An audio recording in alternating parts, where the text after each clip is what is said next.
মাইরি আহত করে হসপিটাল পাঠাই তাদের কাছে আমরা যাবো না, তাদেরকে হসপিটালে নিয়ে যাবো না আমরা।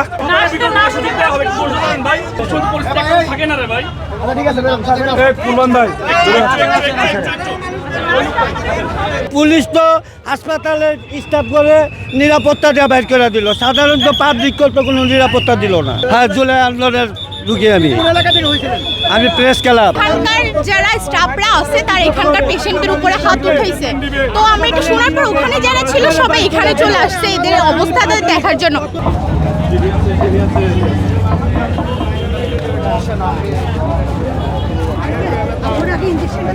আজকে তো ওরা ইনজেকশনটা যে দিতে হবে মাস্ট বি, সেটা দেওয়ার এই অবস্থান ভিতরে নাই।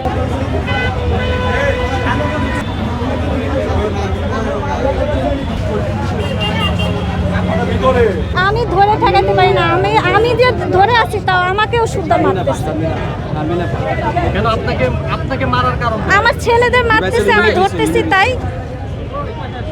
তারপর স্টাফরা মারছিল, স্টাফরা।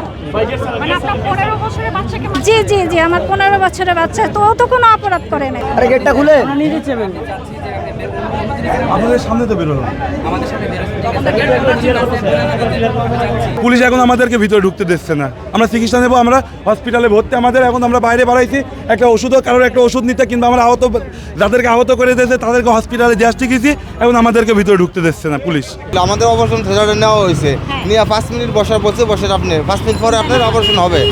তো পরবর্তীতে যখন বলছে কিছুক্ষণ গ্যাঞ্জাম লাগছে, তো তখন বলছে আপনাদেরকে পরবর্তীতে ডাকা হবে, কিন্তু 11টার দিকে ডাইকে বলা হয়েছে যে আজকে যেহেতু গ্যাঞ্জাম লাগছে তাহলে আজকে আর অপারেশন হবে না। আজকে স্টাফরা কর্মবিরতিতে গেছে, সেখানে সাধারণ মানুষ যখন চিকিৎসা নিতে যায় সেখানে সাধারণ মানুষের উপরে স্টাফগুলা প্রথমে হামলা করে এবং নিচে যখন আহতরা 2-1 থাকে, আহতদের 2-1কে পায় ওই সুবাদে তখনই মারে আহতদেরকে।